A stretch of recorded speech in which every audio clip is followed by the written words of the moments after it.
আমার না একটুও ভালো লাগছে না। কেন, কি হয়েছে?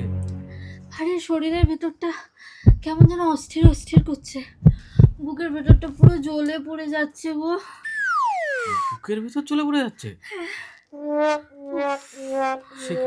ঠিক আছে, তুমি দাঁড়াও, আমি তোমার জন্য লেবু জল করে নিয়ে আসছি।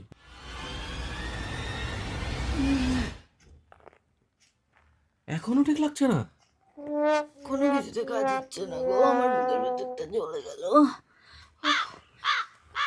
বলছি, আমি যখন বাড়ি ছিলাম না তখন কি কেউ এসেছিল? अच्छा। ওই যে পাশের বাড়ির টিনা বৌদি এসেছিল। এই দেখো তোমার জন্য কি এনেছি। কি এনেছো গো? আরে দেখো না। আরে এই শাড়িটাই তো টিনা বৌদি পরে এসেছিল। এবার বুকের জ্বালা কমেছে? সব জ্বালা কমে গেছে।